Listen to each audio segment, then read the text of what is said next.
Hey! Hey! What the hell's going on? Get away from me! You hear me? Right now! Get the hell off my property! Go! I'm calling the cops! The security footage didn't start with a chase. It started with a girl whispering, "Help," into the dark as if she knew the camera was her last witness. If you want the truth before the lights go out, hit like and subscribe and stay with this case. At 11:14 p.m., the doorbell camera on Alder Creek Road captured a quiet porch, a still street, and a winter wind that made the shrubs shiver. The Brooks house sat back from the curb, modest, clean, the kind of place that never made the news. The red recording dot blinked like a heartbeat. Then Emily Carter ran into frame. She came from the left edge of the picture, barefoot, jacket half-zipped, hair loose and wild.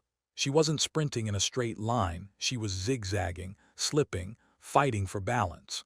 Her mouth was open in a scream the microphone couldn't fully hold.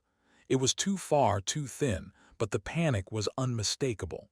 Behind her, a man in a black mask moved with a different rhythm. No flailing, no shouting. His steps were controlled, closing distance the way a metronome closes time. Emily hit the driveway, stumbled, caught herself on the mailbox post. She threw her head back and screamed again, louder, and this time the camera caught it. One word, "please," stretched into a sound that didn't belong on a peaceful street. Inside the house, Daniel Brooks heard it from his kitchen. He had been rinsing a coffee mug he shouldn't have needed that late. He froze, listening. The scream came again, closer. Daniel didn't think in speeches, he thought in checks. Door, light, phone. The porch light snapped on. He stepped out in jeans and a gray hoodie, no coat, one hand up in a stop sign, the other already reaching into his pocket for his phone. He called out to the girl, voice hard and steady, the way you speak when you want someone to lock onto you and not the fear. Emily turned toward him like he was a lighthouse. The masked man changed direction instantly.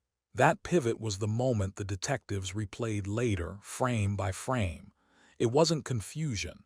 It wasn't hesitation. It was a decision.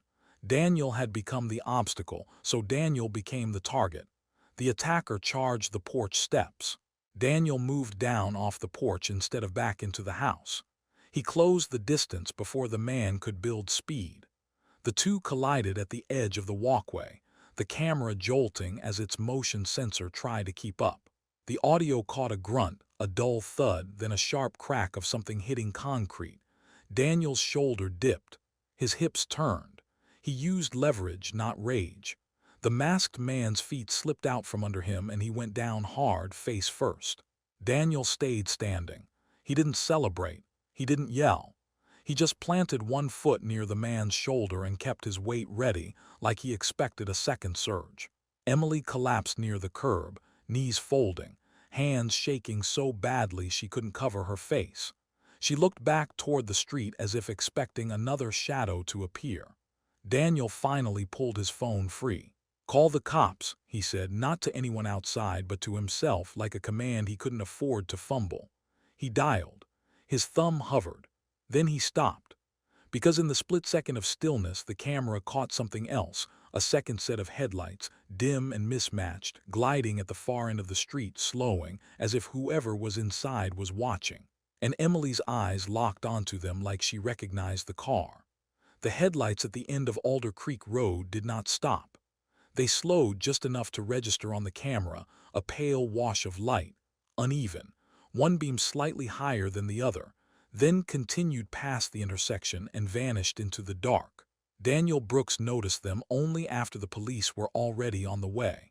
Emily noticed them immediately. Her body reacted before her mind could catch up. She pulled her knees closer to her chest and turned her head away from the street, as if hiding would make the car forget her. Daniel saw it, filed it away. The masked man stayed down. He groaned once low, like air leaking from a tire, then went quiet again. Daniel kept his stance, not aggressive, controlled. He had learned the hard way that people who looked finished sometimes weren't. The first patrol car arrived 7 minutes later. Lights, radios, doors opening fast. Procedures took over. Hands on the suspect. Zip ties replacing the ones found in his pocket. A second unit arrived, then an ambulance. Emily's name came out in pieces when the officer asked. Emily Carter, 26, lives alone, works late. Her feet were bleeding. She hadn't noticed. At the station, the footage was already looping on a monitor by the time Detective Aaron Cole walked in. He didn't sit at first. He watched the clip standing up, arms folded, eyes fixed on the moment the attacker pivoted toward Daniel. "That turn," he said quietly, "that's not panic." One of the uniforms nodded. "Looks like intent." Cole rewound it again. Slower this time. He watched Emily's run. The way she didn't look back until she hit the driveway. The way her scream changed when the porch light came on, not louder but sharper. Hope cutting through fear. He paused on the headlights at the end of the street. "Can we pull traffic cams from the intersection?" Cole asked. "Already requested." Good, he thought. Someone's ahead of it. Emily gave her statement an hour later, wrapped in a blanket that smelled like industrial detergent. Her voice shook, but the details were clean. Too clean. Fear tends to blur edges. Hers didn't. She told them about the grocery store, the card decline, the man standing too still at the edge of the parking lot. She told them about the car, older, dark, one headlight off level, and how it followed her through turns she never took. She admitted she didn't call anyone. She admitted she went to the gas station instead of the police. Guilt threaded through every sentence. Cole listened without interrupting. He wrote nothing down at first, just watched her hands. She kept rubbing her thumb against her index finger like she was trying to erase something only she could feel. "Did you recognize the car tonight?" he asked finally. Emily hesitated. "Yes." The word landed heavy. "From where?" She swallowed. "From before. I've seen it near my apartment, parked across the street, different nights." That was new. That was important. Cole leaned back. That changed the frame. This wasn't random. This wasn't opportunity. This was patience. Outside, another detective was going through the suspect's belongings. No wallet, no ID, burner phone, no contacts, no messages. The car keys matched a sedan parked 3 blocks away, dark blue, older model, one headlight higher than the other. The plates were stolen. Misdirection, Cole thought. Classic, make it look like a drifter, a ghost. But ghosts don't follow routines. They don't wait outside apartments. They don't circle grocery stores. Cole looked back at Emily. 2 hours before you got home, he said. Walk me through everything. Slow. Even the things that felt stupid at the time. She nodded.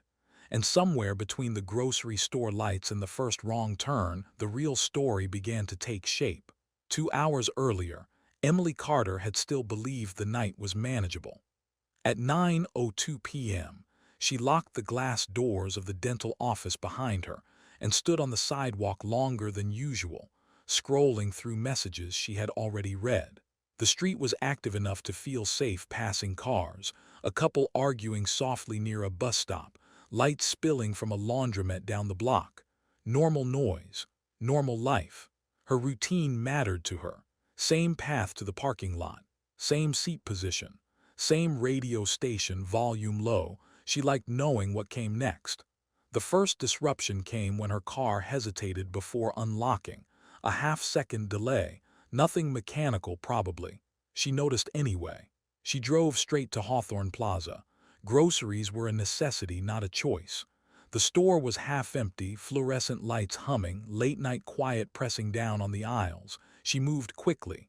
Milk, pasta, something frozen she wouldn't eat tonight. At checkout, her card declined. The cashier apologized too fast. The terminal lagged, then approved the payment on the second attempt. Emily forced a smile, heat crawling up her neck. Small embarrassment, gone as soon as she pushed through the automatic doors. The parking lot was when the unease settled in. A dark sedan sat near the outer edge, engine off, lights out. Nothing illegal, nothing overt. But the way it was parked felt wrong, angled slightly, like it hadn't pulled in cleanly. Emily loaded her bags and closed the trunk. The sound echoed louder than it should have. She glanced back toward the sedan, still there, still dark. She told herself she was tired. She drove. 3 turns later, she noticed the car. It stayed back, not tailgating, not aggressive, but it mirrored her movement. When she slowed, it slowed. When she switched lanes, it followed. Emily tested it without admitting what she was doing. She turned down a residential street she never used. The car followed. She turned again, and again. Her pulse climbed. She rolled her shoulders, trying to bleed tension out of her arms. She didn't want to panic. Panic made mistakes. At a red light, she checked the mirror. The headlights behind her were uneven. One beam angled higher, catching the back of her car in a pale streak. The light turned green. She waited.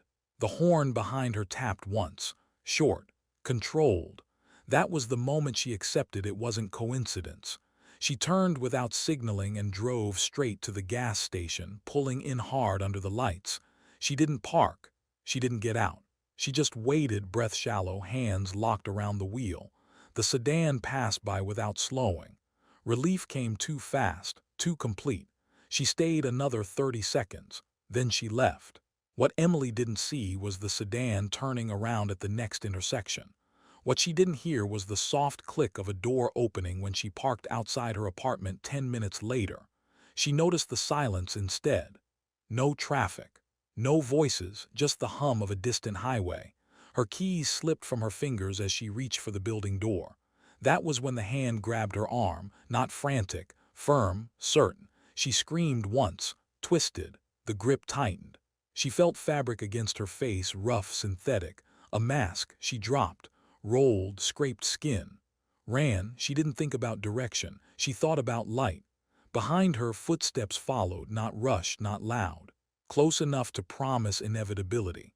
When she saw the porch light ahead, it felt unreal. A pocket of safety she hadn't earned. She ran harder. And somewhere behind her, the man adjusted his pace, already deciding what he would do if someone stepped outside. Detective Aaron Cole didn't interrupt Emily when she finished. He let the silence stretch. People filled quiet spaces with truth more often than noise ever forced it out. Emily stared at the tabletop, fingers clenched inside the blanket, breathing shallow and fast. The story had cost her something. Cole could see it in the way her shoulders stayed raised, as if the danger hadn't been handcuffed yet.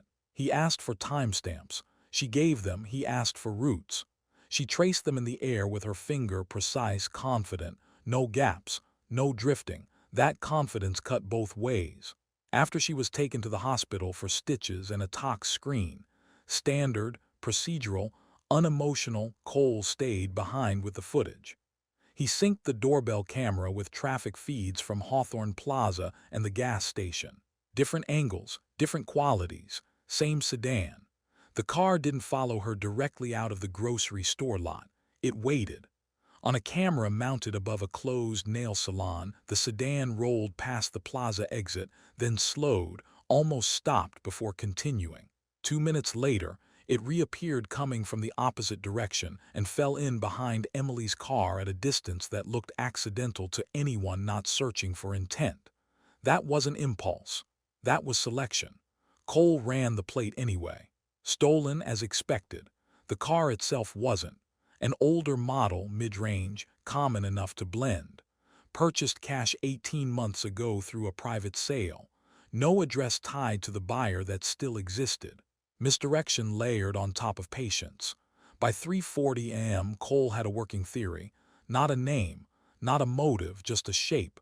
The attacker didn't rush. He didn't escalate early. He waited until Emily was isolated, tired, predictable. The grocery store wasn't the target. Her apartment wasn't even the target. She was. Cole checked missing persons and prior assault reports in a 5-mile radius. Similar times, similar locations. Women alone, no witnesses. No cameras close enough to matter. 3 reports stood out.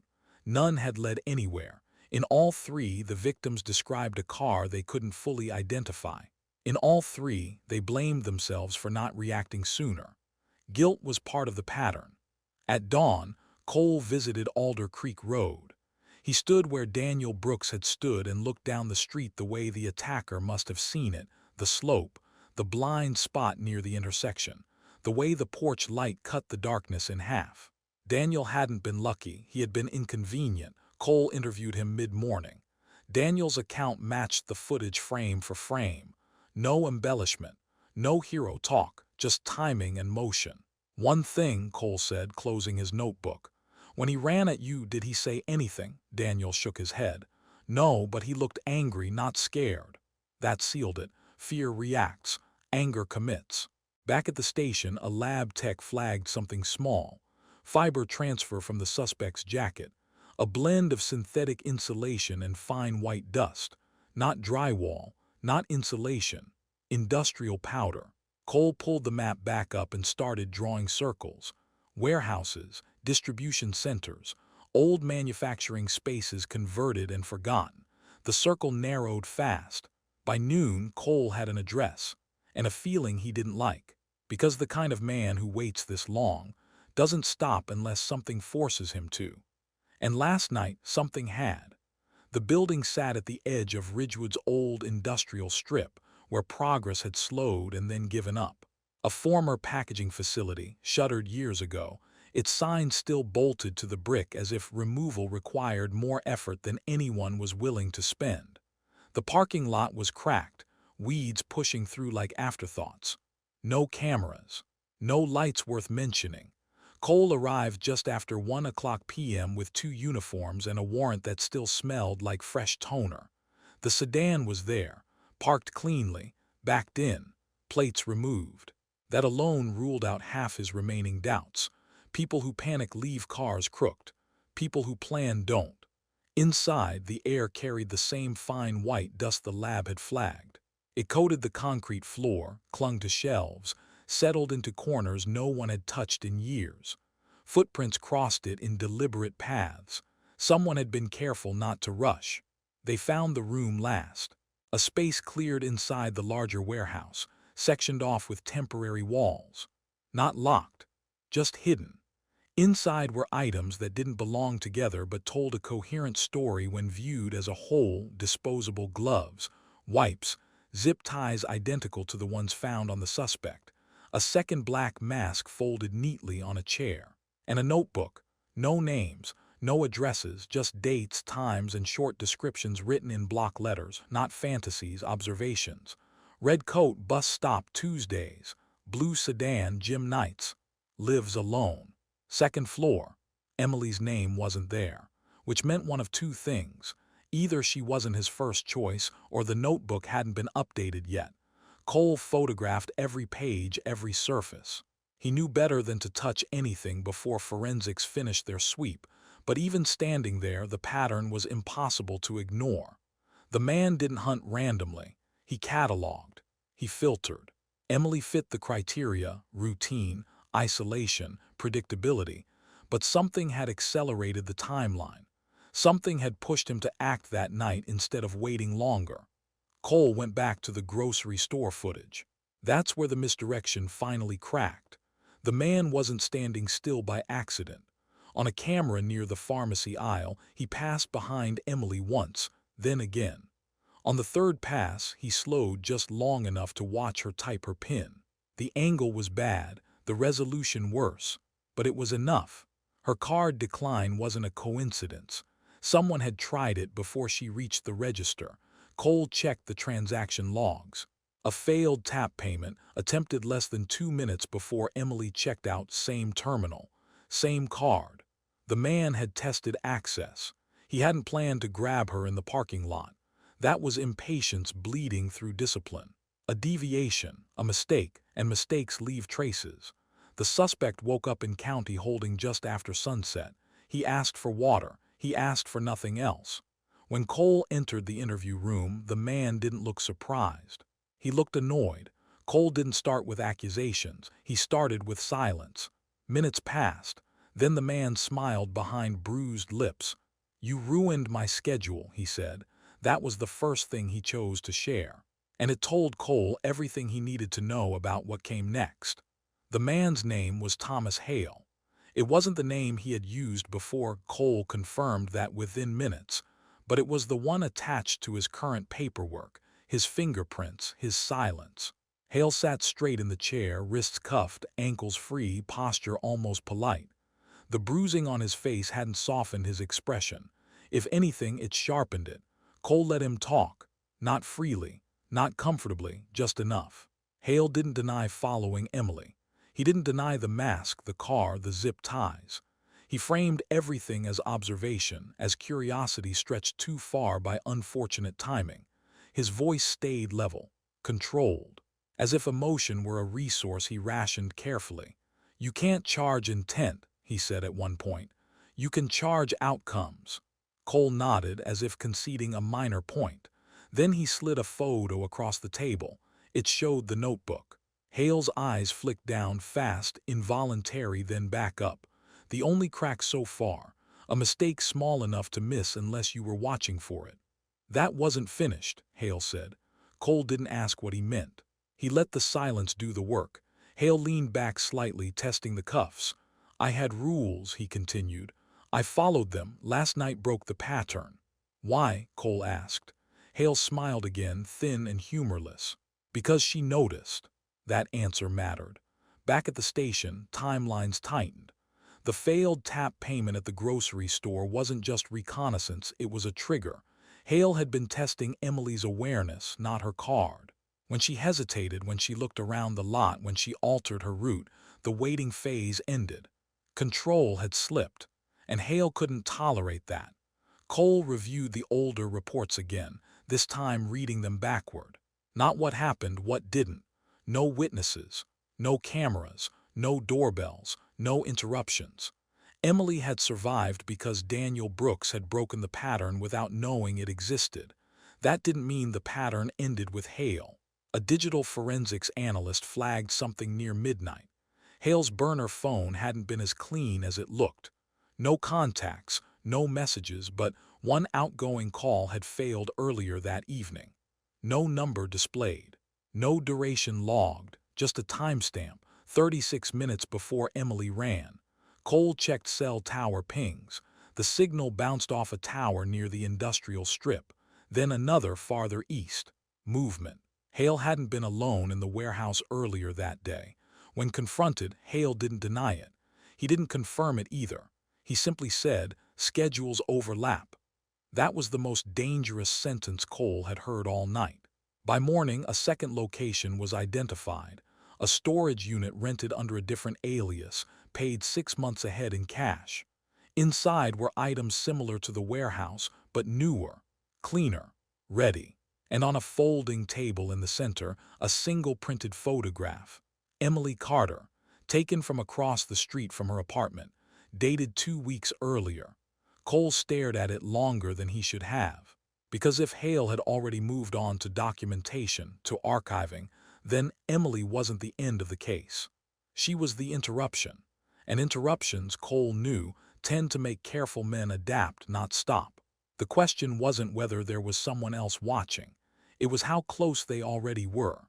The second man never made a move. That was what separated him from Thomas Hale, a patience without urgency, observation without escalation. He didn't return to the storage unit. He didn't contact Hale again. He didn't reach for Emily.